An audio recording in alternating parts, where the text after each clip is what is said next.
تفسیر نعیمی میں اعوذ باللہ کی تفسیر میں تحریر ہے۔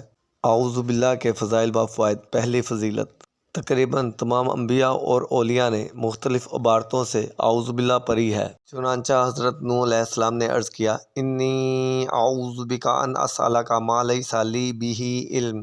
سورہ ہود آیت نمبر 47۔ ترجمہ، بے شک میں تیری پناہ مانگتا ہوں کہ میں سوال کروں تجھ سے ایسی چیز کا جس کی حقیقت مجھے معلوم نہیں۔ حضرت یوسف علیہ السلام نے زلیخا سے ارشاد فرمایا، معاذ اللہ انہ ربی۔ سورہ یوسف آیت نمبر 23۔ ترجمہ، اللہ کی پناہ، بے شک وہ میرا رب ہے۔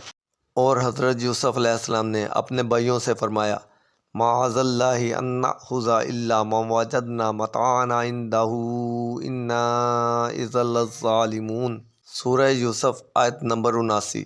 ترجمہ، اللہ کی پناہ، جس شخص کے پاس ہم نے اپنی چیز پائی ہے اس کے سوا کسی اور کو پکڑ لیں، ایسا کریں تو ہم بڑے بے انصاف ہیں۔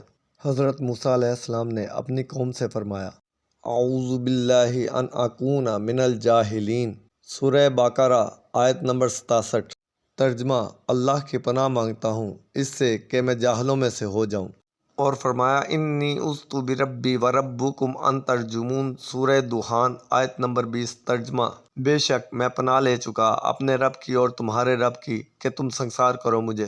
اور حضرت مریم رضی اللہ تعالیٰ عنہ کی والدہ نے بارگاہ الہی میں عرض کیا، انی اعیذھا بک وذریتھا من الشیطان الرجیم۔ سورہ آل عمران آیت نمبر 36۔ ترجمہ، میں اس کو اور اس کی اولاد کو شیطان مردود سے تیری پناہ میں دیتی ہوں۔ حضرت مریم رضی اللہ تعالیٰ عنہ نے جبریل امین کو مرد کی شکل میں دیکھ کر فرمایا، انی اعوذ بالرحمن منک۔ سورہ مریم آیت نمبر 18۔ ترجمہ، میں تجھ سے رحمان کی پناہ مانگتی ہوں۔ اور ہمارے حضور رسول اکرم رحمت دو عالم صلی اللہ علیہ وسلم کو اللہ تعالیٰ عز و جل نے بار بار اعوذ پڑھنے کا حکم دیا۔ کہیں فرمایا، قل ربی اعوذ بک من ہمزات الشیطان۔ سورہ مومنون آیت نمبر 97۔ ترجمہ، اور تم عرض کرو، اے میرے رب تیری پناہ شیطان کے وسوسوں سے۔ کہیں فرمایا، فاستعذ باللہ۔ سورہ الاعراف آیت نمبر 200۔ ترجمہ، تو اللہ کی پناہ مانگ۔ کہیں فرمایا، قل اعوذ برب الفلق۔ سورہ فلق آیت نمبر 1۔ ترجمہ، تم فرماؤ میں اس کی پناہ لیتا ہوں جو صبح کا پیدا کرنے والا ہے۔